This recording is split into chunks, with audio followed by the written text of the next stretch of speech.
Okay, it's another edition of Quackaholics Anonymous on this day of August the 8th, 2025.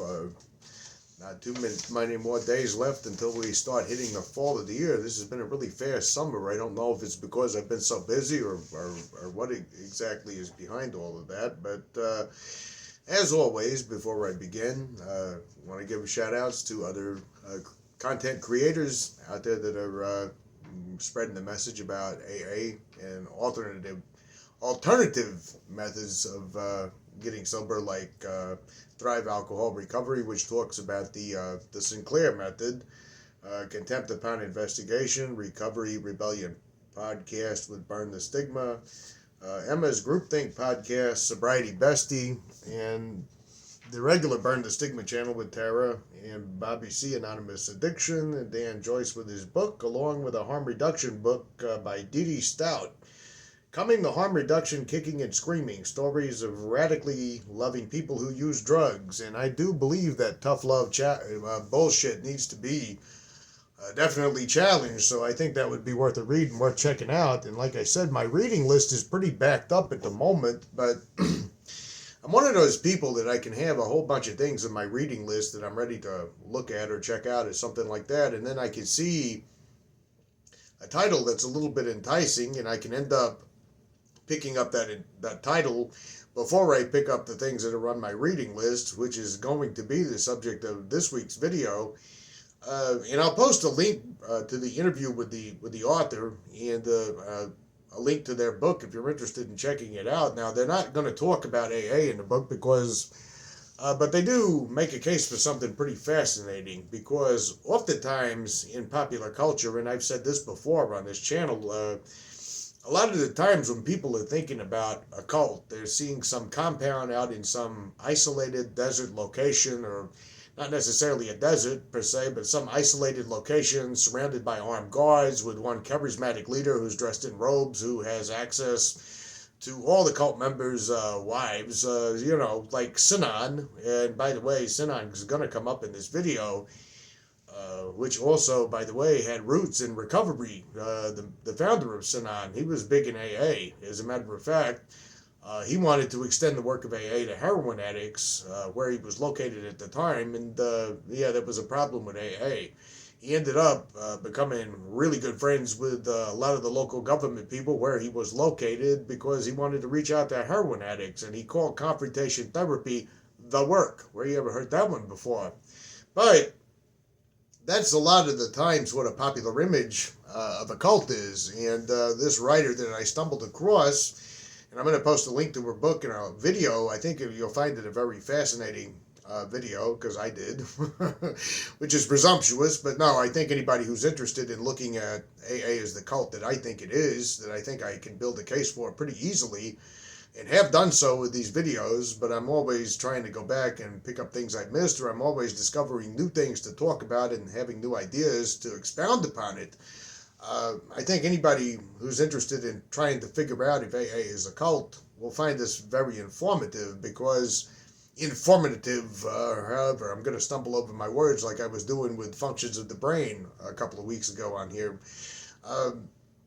because really and truly, I've seen people that struggle to understand or accept the definition of AA being a cult, and the only reason I personally think that is the case is because it has received such positive spin in both the media and in the movie industry, and the fact that it's become a recovery monolith, no thanks in part to Marty Mann and what she did in the early 1970s, which would be interesting to see the way that AA was treated kind of before that. I know on the Orange Paper's website there was a link to an article in the 1960s that was talking about the rather ludicrous nature of AA, but I don't have that in front of me for my notes tonight.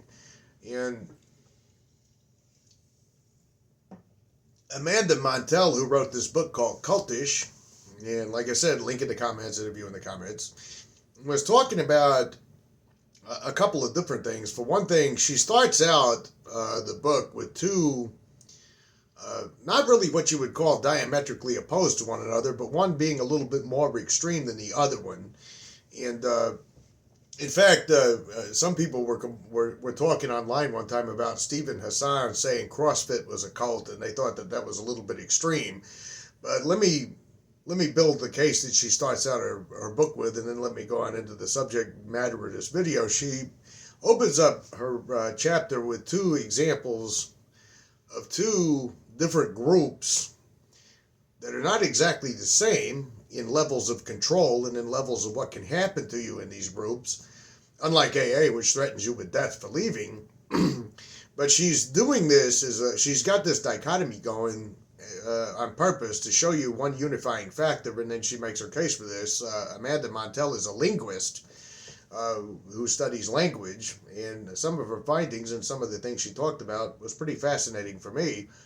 But she started out by talking about a group called H3O. Now, if you've ever shopped at one of these places like Whole Foods or something like that, or if you've ever dated someone who shops at one of those kinds of places, it's into the positive vibe, healing energy kind of good stuff that's healthy for you with all the other things. You've probably seen this box that has H3O on it. It's a tea, I think, and it has everything from H3O for like a calming sensation before you sleep to a waking up in the morning type flavor to something else. It comes in multicolors, but it has the H3O on the front of it. But that H3O is not just some brand name or some company that's actually brewing tea or importing tea and selling tea. It's actually the name of a type of yoga cult.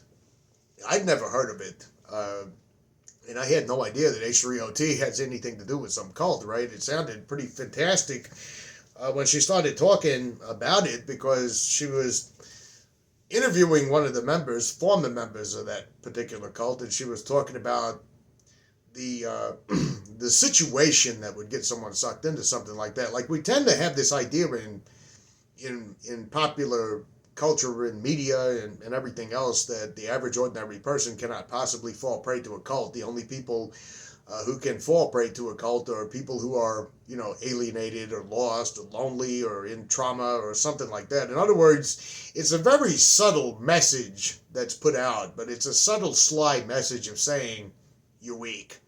I have a tendency to analyze a lot of things and look at things, like you heard me talking about the Victorians and the subtle, sly morality pitch they're interjecting into a lot of their ghost stories. It's kind of reinforcing a narrative, in my opinion, and that's kind of what's reinforced in pop culture. Like, if you've ever seen a documentary on Netflix, or you ever seen one on Amazon or something like that, or any 3-part series about some particular the classic trope of what a cult looks like, where it's a bunch of people on a farm somewhere, they generally kind of provide this overall narrative that the people in this were struggling in life and had problems with alcohol and drugs, and they were lost. And of course, this message made so much sense to them, and they fell for it, and they became fanatic. But she points out that there is something in our own culture, and some of her findings I don't agree with, but I'll get into that there were many kind of traits and attitudes in our culture that kind of mimic cult behavior.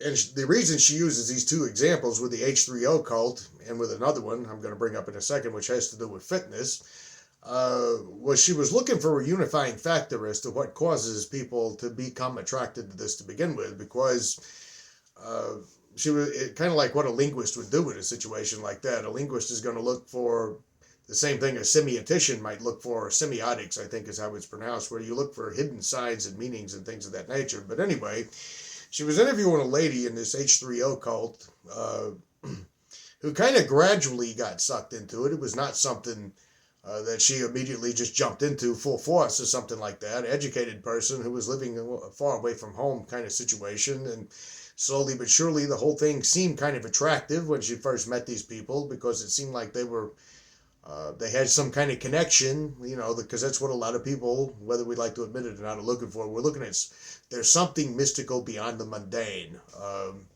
Even though I could make a case that the mundane itself is pretty fascinating well, that's another topic for another discussion. But anyway, but she gradually got sucked into this, and she gradually got deep involved in this. In fact, she got so deeply involved in this that she was talking to Hollywood celebrities on behalf of the H3O cult. In fact, Amanda, in her interview with her, was saying that this lady had pictures of herself with actors and actresses from Hollywood, like Demi Moore and others, who were all attracted to this idea of this transcendent yoga cult. And Hollywood's always kind of had a weird fascination for that kind of thing. You know, Scientology, anyone? But anyway, she got a little bit deeper and deeper and deeper into the whole thing, and she said she knew she had gotten too far gone at one point when she had been brainwashed to believe that if you were in the presence of a cockroach was a reincarnated soul of a former guru who had, who was near someone enlightened, and it needed to be possibly killed or not killed because it would impede someone's enlightenment. Like if she had murdered a cockroach, the only reason a cockroach would be near her is because it was the soul of a guru who had not achieved the right bit of enlightenment, and she was terrified to kill this cockroach because she was convinced that it was a reincarnated soul. And she kind of had a eureka moment where she was thinking, wait a minute, have I gone so far down that I'm having this kind of reaction in a public bathroom because I saw a cockroach type of situation? Now that's one particular extreme example of the H3O yoga cult. Now she jumps over to compare and contrast with another type of thing. And before you laugh when I say that when I say cult-like behavior, I'm leading up to a point here. As a matter of fact, there is a guy who is a subscriber on here who is all about fitness and exercise and all that other kind of thing. Maybe he has heard of this, or maybe he could share some thoughts on this. But she was interviewing someone that got kind of trapped in something called Soul Cycle, which is a little bit like the CrossFit thing. And I don't know a lot about CrossFit. I don't know why people call it a cult necessarily, but this is Soul Cycle, so I don't know if they're representative of CrossFit all the way, or if it's maybe something slightly more extreme than CrossFit. I don't know. But she was talking about the person she interviewed had gotten involved with this place, Soul Cycle, and the first thing they started doing was, there was this whole entire narrative about, society and materialism and weakness, and, everybody's lost touch with what the true core values is. Yeah, it's funny how all these people know what the true values is of everything, but it was this whole entire thing that spoke to some part of her about, being a part of something greater, or being a part of, yeah, it's true, I'm a little bit dissatisfied with my life. Maybe these people are onto something, this lazy group of people that are not ready to be disciplined like they were a long time ago. You get the idea. But the first thing that happened with Soul Cycle was she said the members of Soul Cycle, they weren't calling it, I was reaching for my magic vape to get spiritual inspiration. Remember, all hail the magic vape. They weren't talking like everybody else. For one thing, you didn't say you were going to the gym. You were going to the box, I think was the name of it. You didn't have trainers any longer that were working with you. You had coaches, right? You had to run everything by your coach. You had to talk to the coach. And before she knew it, she was kind of in this entire jargon of language that they kind of use. Like, have you been to the box today? Well, you're late for the box. What did coach say? You got to run it by coach, and all that other kind of thing. Sounds a little bit like maybe wannabe tough guy military kind of bullshit that you see with people who like to LARP around with their, today I'm going to have my 15 shots of protein and I'm going to do a bench press kind of attitude is what it sounded like at first. But she said that the lady she was interviewing from Soul Cycle noticed that she was feeling kind of a pattern of guilt and shame for not being at the box and not running things by the coach. And that at one point, she realized that she was scared to go on vacation because she was going to have to post in her Facebook group with Soul Cycle that she was going to be out of town, and she wasn't going to be in the box, and she wasn't going to be training hard, and she wasn't going to be doing the protein, and she wasn't going to be cutting the no carb, whatever it is kind of thing. I don't really understand all the gym lingo on the non-cultish gym, so you've lost me when I hear people talking about this type of protein versus this type of protein versus this fat versus that fat. I don't know. That's an alien language to me. But she said she was feeling really worried about having to run it by the people at the box, the people in Soul Cycle, about missing the gym. Only it's not the gym anymore, damn it. It is the box. And at this point, Amanda kind of compares something here. She says, now we got the H3O people over here who are talking about reincarnated cockroaches and who's doing this, and then we got Soul Cycle people over there. You know, you haven't pumped iron today, you haven't been at the box, you got to run it by the coach knows all. And she said it would be almost ludicrous to compare, say, Soul Cycle, H3O, and Jim Jones all in one little thing. But this behavior overall, this pattern of behavior of kind of this guilt, shame, pressure, and all that other kind of stuff fits kind of a pattern. And when we're talking about a pattern like that, her as a linguist, Amanda Montel, she was saying, what is the unifying thing that ties all this together? Right? Because it's a far cry to say, well, I don't want to run my, I missed my protein today and I don't want to tell coach about it at the box. So I better start doing some push-ups right now before I get to the box so I can burn a couple of thousand calories. And Jim Jones handed people punch or Kool-Aid or whatever the fuck it was he gave them to them. There's kind of a far cry between the two, but there is a little bit of a similarity. So what is the similarity? As a linguist, what she said is language. Language was the main thing she noticed. The redefining of terms, like I've talked about on here before, the way that words mean something else, and things of that nature. But that was one thing that she talked about as kind of a unifying factor in cultish behavior. We're not talking about cult yet. We haven't got there yet. And I happened to think about that and how it applied to AA, because I kind of got lost in the book. I ended up standing in a bookstore for about 30, 45 minutes of my days off reading this book, which I haven't completely finished yet, and I ended up buying it even though I still haven't completely finished it. But she was saying she noticed the one thing this had in common was language. And language, if it's used contextually, it can kind of create a bit of a division, if you're thinking about it. Like, take the Soul Cycle people. If there's any Soul Cycle viewers watching this, I'm not going to go to the box and, your coach can beat me down. I don't really know or care. I'm not coming after you. But when you're doing this kind of thing, like the Soul Cycle recruiting thing, or at least what this one person's experience was, you're creating a dichotomy of something. We're the in crowd. We're the ones who know what's really going on. And everybody else out there is out. Okay? By just restructuring and redefining the way terms are used, by just changing the way you think about things in terms of, you find yourself editing your language like you would not if you were a diehard member of Soul Cycle, for example. Go to the box and say, well, I'm a little late, but I made it to the gym on time. Why? Because of fear of rejection. Or if you referred to the coach as trainer, if you said, got to talk to my trainer here, you might get a kind of a funny little side eye from the other Soul Cyclers, right? Trainer, that's for all those losers out there that want to eat junk food and watch television. This is the box. You talk to the coach, you understand. I'm picking on Soul Cycle, sorry, but I'm trying to paint an example here because I'm about to dive into something far more sinister. Because even Amanda would say, to conflate Soul Cycle with some of the mind control cults, it's a bit of a stretch. But the one thing that she said you could look at if you're going to study the signs and the languages and everything else that kind of unify this thing that ties these people together is this. If you didn't go back to Soul Cycle, if you got on Facebook and you said, guys, I'm out, you might get made fun of. You might get some negative comments. You might get peer rejection, all things that a lot of human beings are not comfortable with, because getting rejected by a group of people is probably tied up into our evolutionary biology and our survival mechanisms. I did not research the brain parts that are activated for that today. I could later on, and I won't be able to pronounce them any more than I can pronounce nucleus accumbens last week.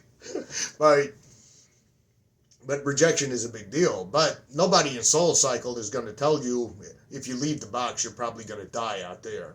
Nobody in Soul Cycle is probably going to tell you, if you stop listening to coach, maybe you just want to be a lazy couch potato the rest of your life and just not eat protein. You might get a little bit of that, but you're not going to get threats. You're not going to get implied threats. You're not going to get told, like you do in AA, that you leave in AA, if you leave in AA, it's jails, institutions, and death, right? You're going to die.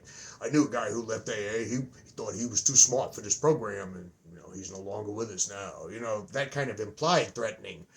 But she noticed that would be the comparison with these two things. Now, she did talk a little bit more, because I'm not going to soul cycle her whole book through this video, but what she was also talking about was that she spoke with occult expert Stephen Hassan, and I think I said his name correctly, but if you've seen my video, AA and the Bite Model, you know who he is. He's like considered a leading expert on cults. And there is an argument among the, I guess you could say, I don't know which community it would be. Well, it would be several communities. It'd be the psychiatric community. It'd be the psychological community. It would be the law enforcement community. It would be linguists. It would be all these other people about exactly where do we draw the line at what is a cult and what is not a cult. And as Steve Hassan, when he was being interviewed by Amanda for this book, was saying you had a couple of different signs versus a harmless cult versus what he would call malignant or a dangerous one. One was deception. He said if they're not a dangerous, harmful type of cult, they're not going to lie to you on the front end.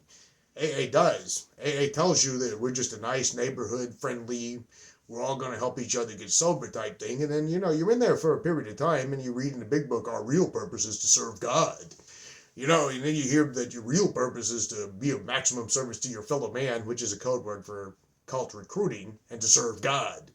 If you had told me in my very first AA meeting, when I went to my very first AA meeting, and I said, look, I got a drinking problem, if they just said, well, your real purpose is to serve God, you would have been out the door. It's because that they kind of do some deceptive recruiting. That's a red flag, I'm going to say, right there. Because someone who's upfront about what they are about is not going to have a problem. But someone who's lying to you about what really goes on in AA, that hints at deceptive recruiting. What it more or less is saying is just keep coming back. That was something I used to hear a lot when I was new, and over the years I watched it done to other people as well, with newcomers and people who were fairly green in, the AA rooms. If you hear something that bothers you, don't worry about it. Just keep coming back. Just keep coming back. Just keep coming back until you're properly brainwashed into knowing the right language. I have seen people in AA meetings, for example, not speak the lingo of the cult. And you can almost see the cold shoulders. You can almost see the scorn, the mockery, the dislike. He's not talking like a member should talk. Because when they say to watch the light come on in people's eyes, what it seems like they're really saying is talk like an obedient cult member. So, like I said before, this first thing starts out with a special type of vocabulary. And another thing that Hassan was saying was, that was one sign, the deceptive recruiting. The other one was, how uncomfortable do you feel about leaving? If you feel like you might die if you leave, that's a bad red flag right there. And then I forgot what the third one was, but I think we can tie in all of this right here. But one thing about the cult definition that she was talking about that people disagree about is what exactly constitutes the difference between cultish behavior and full-blown cult. Like you've heard people probably say that, and actually she has done a few good songs back in her country days. Yeah, I actually said that. But Taylor Swift and the Swifties, for example. You could maybe make an argument that Swifties are cult members, but let's just face it. If a Swiftie moves on from being a Swiftie and gets into something else, or if a Swiftie buys a Beyonce album, she's probably not going to feel like her life is in danger. She's probably not going to feel like it's jails, institutions, and death. She's probably not going to be told, well, you know what? I know you're just here because I know you're a Swiftie because you like Taylor Swift and you really enjoyed getting a selfie taken with her at the concert, but your real purpose is to serve God. That's probably not happening with the Swifties. It's probably not happening with the Soul Cycle people. It's probably not happening with certain things like that. I think that was Hassan's third point. How uncomfortable do you feel with leaving? But no, I just said that already, so never mind. I'll have to go back to that later. But that is another thing that would distinguish between what's cult-like and what is cultish. A group of people that are all arguing with one another about this amazing, awesome series on a Reddit thread probably are not threatening each other with jail, death, or institutions if they stop watching the show. Although some of the Reddit threads that are fans of certain series are incredibly toxic, and I don't ever go there anymore to any of them because it's just incredibly toxic. I can't believe people are getting upset about which TV show is better. I mean, can we argue about who might win in a fight, Mighty Mouse or Superman, as far as I'm concerned? But the cultish language is one of the primary first steps. Like I said earlier, it creates an us versus them mentality. Plus the language itself, because she's saying the core issue here with all of this is the language. It sort of acts as a membership badge. You either speak the cult language or you're kind of an outsider. It contains a lot of thought-terminating cliches. Thought-terminating cliches is a great phrase, and it was coined in the 1960s during a time when we were starting to experience some serious problems with cults, right? But it's phrases that shut down critical thinking. In an AA, you have us versus them language, right? Because you have people oftentimes in meeting, they'll refer to people as normies, or they'll refer to people as dry drunks, or they'll say something like, do you think you're having a problem with drinking? And then they'll say, normal people don't think they have a problem with drinking. In other words, you're not normal. You belong here. And you'll have people say, normal people don't do these things. Normal people don't do these things. And then you have these other morons that'll say, normal is a cycle on a washing machine. Well, which one is it? Are you really saying that normal people, or what are you really saying is non-AA people? That's what you're really saying. And you're kind of doing the little subtle programming when you do that kind of shit, right? Because you're saying something like, normal people don't go to AA meetings. You're saying you got nowhere else to go, do you? You got a drinking problem. You might try to think you can get out of here, but you can't.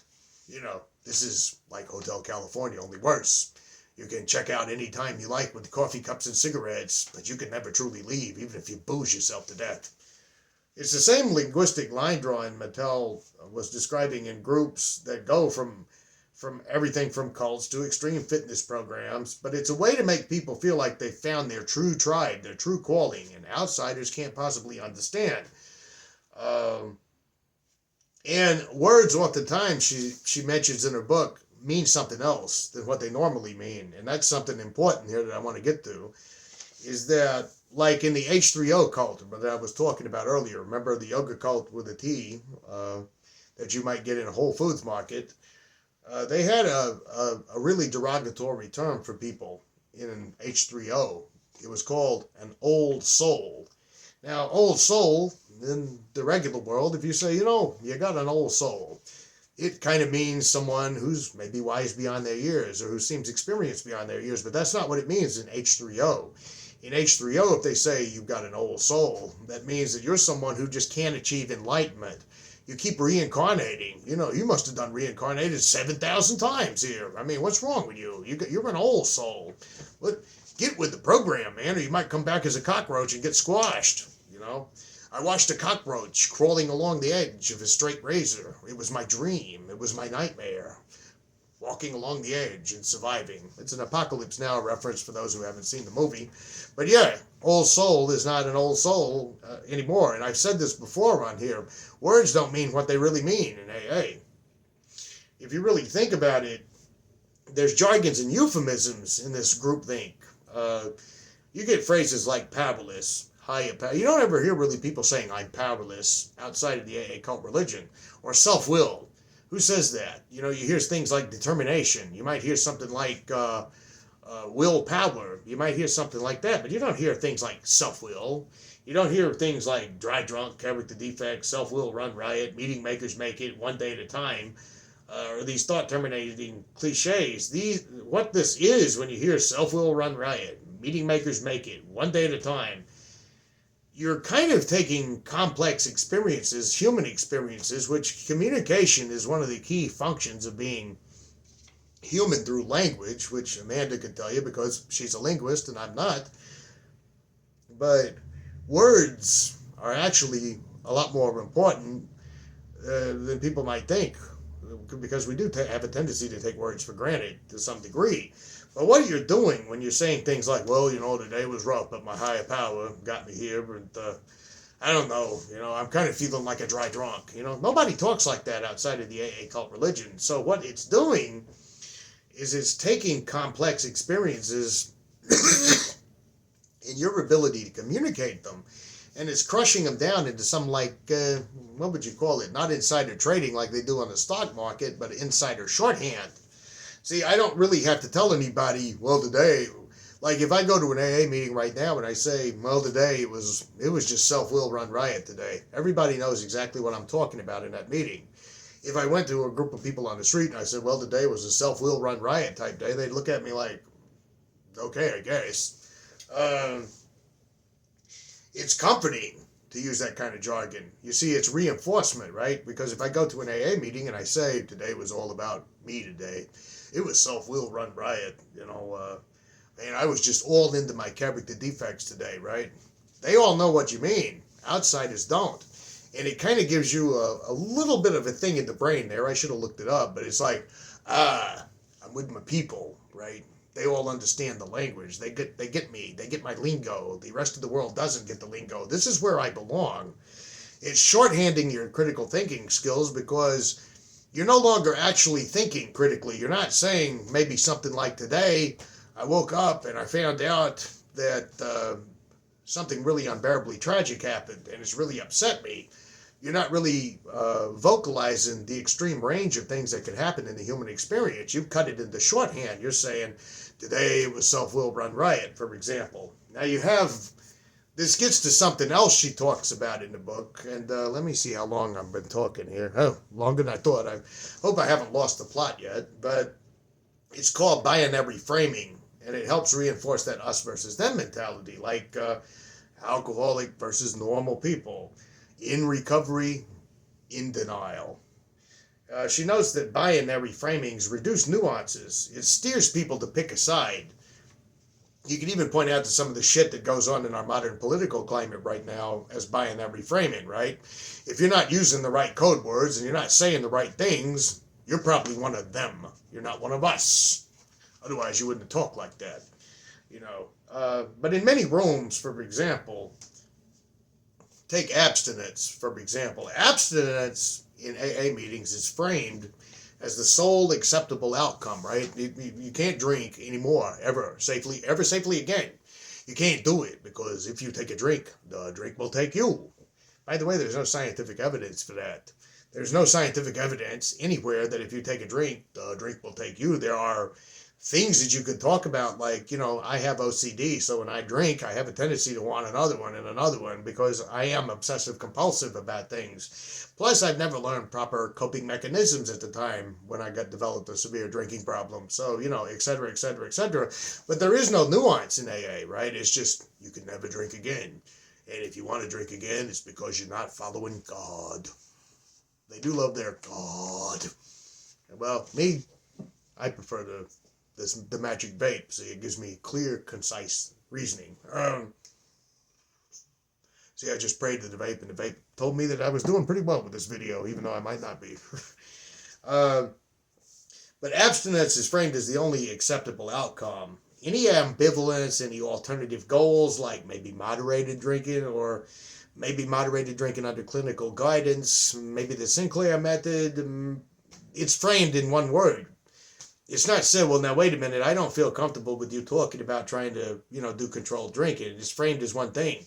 You are in denial. I know what's wrong with you. You're in denial. And all the cult members do the head bob. I knew someone who came to AA and he was in denial. I don't know if they're hearing invisible music when they headbang with those nods, but that's what it looks like. But it's a short circuit, right? You're not saying, this isn't in line with what AA is preaching in its religious connotations. You're just saying, you're in denial. Denial, what it really means, is not about denial about reality. It's not about denial about the hardcore facts about science and medicine. No, what it's saying is, in my opinion, and what it sounds like it's saying, because that's what linguists like Amanda do, and that's what other people who like to analyze things a lot do, you're saying in kind of a way, in a subtle, not so clear way, you're in denial about the authority of AA. You're not going along with the program. That's what you're in denial about, it seems like. And this is reducing spaces for complex thoughts. Even if science itself supports diverse pathways to how you want to get over your addiction, you're in denial. If you're reading about science, you're in denial. If you're looking at other sources, like academic sources or papers about psychology or anything like that, or if you just like playing video games in the weekend or watching The Boys, or maybe you like to imagine Superman standing between you and the liquor store, you're in denial. And you also hear some other reinforcement things with this binary framing. I promise I'm not going to keep doing. I'm not going to go on too much longer, but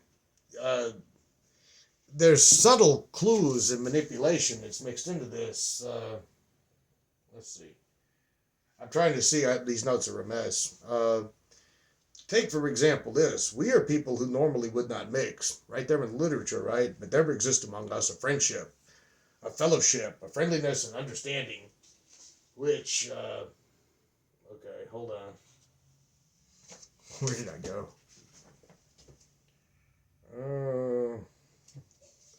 One second here.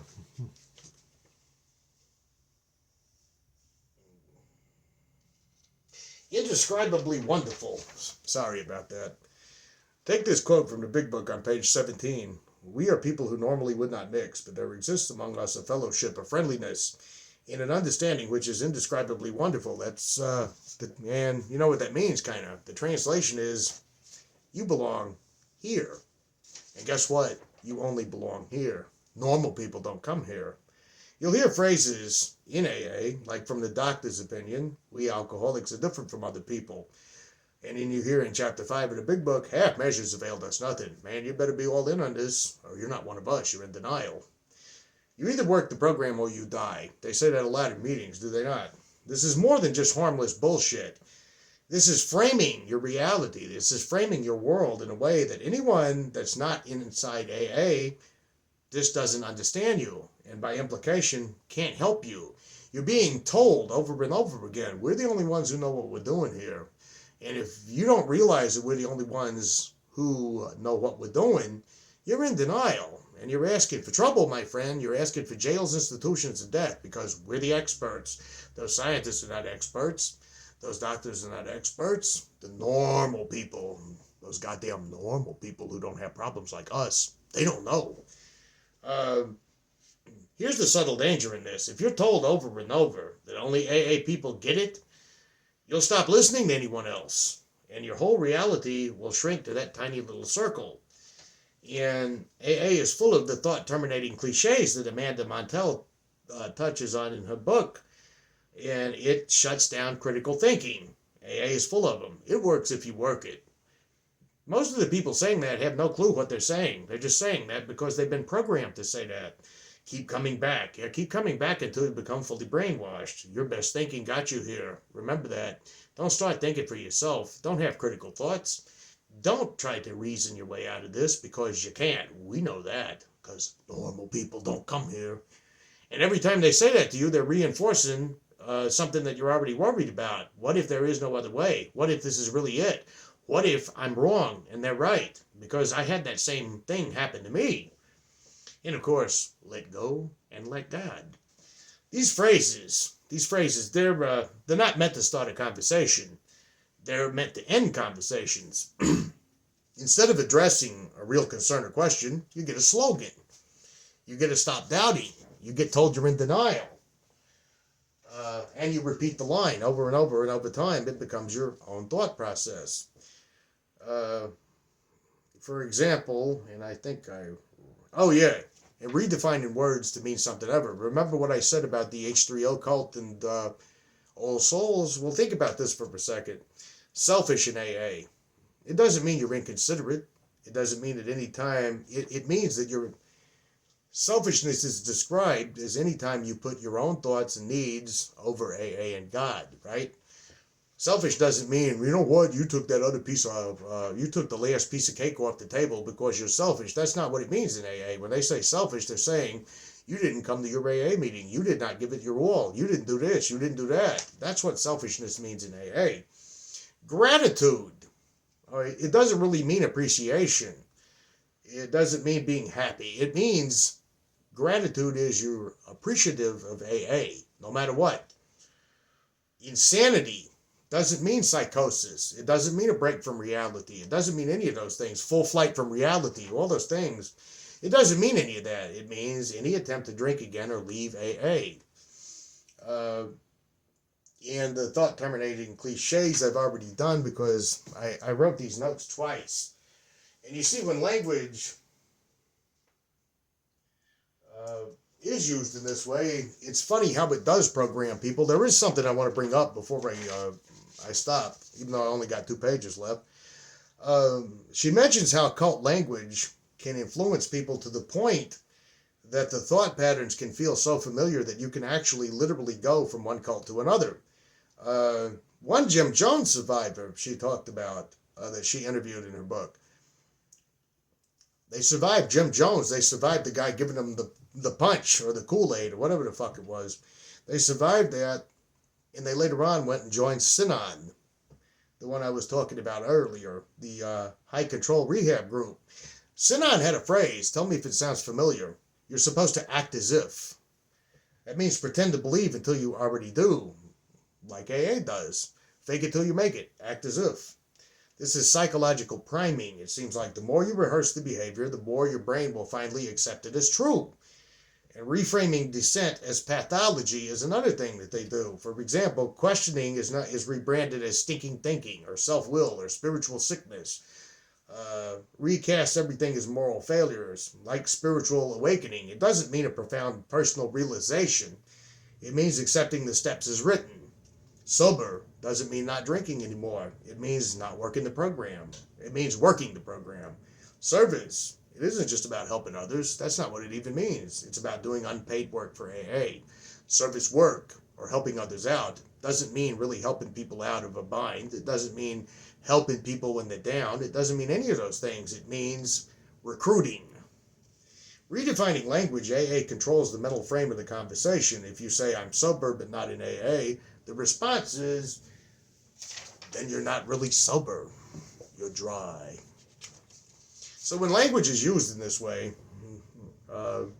it's not really neutral, is it? It's actually what you would call manipulative. It shapes how you think, who you trust, and what information you'll even consider. If you've ever felt like you were speaking a different language after leaving AA, it's because, guess what? You probably were. That's by design. And the first step in breaking free is learning to hear the language for what it is and not what it's pretending to be, in my opinion. One of the oldest control techniques is to draw a hard line between insiders and outsiders, according to Amanda. It's easy to dismiss slogans as just harmless, but as Montel points out, language is the key that locks the metal door. Language is what causes these cults to thrive. Language is what unifies cult behavior. You know, maybe some Taylor Swift fans might talk about certain albums. They might dress a certain way. They might talk a certain way. They might just be a bunch of harmless teenagers who like to go to the mall and like to share her tunes or whatever it is. But they're not threatening one another. They're not saying to one another, you listen to an old album from the 1990s today by some grunge band. You're a horrible human being. You're going to die without Taylor Swift. So I think we can safely say that cultish behavior and malignant, dangerous cults like AA is two different things. So when your speech is filled with group-approved terms, when every doubt can be dismissed with a catchy phrase, when words can take on new meanings that only insiders can understand, you're no longer communicating. You're reinforcing the group's thought structure in your mind. Slogans, redefined words, us versus them framing, it's all not by accident. It's serving the same purposes as it does in other high-control groups, to make it much harder to leave and harder to think outside the program. One last thing I want to close with, and I actually don't have a subscriber comment for this week, is something she said in her book that I had to write down. I had to actually write this one down. It says, when we understand the mechanics of language, she wrote, we can begin to reclaim our own thoughts. If you've ever been in AA and felt like certain words or phrases still have a hold over you, that's not weakness. That's not being weak at all. That's conditioning. And once you see it for what it is, you can start speaking your own language again and reclaim yourself.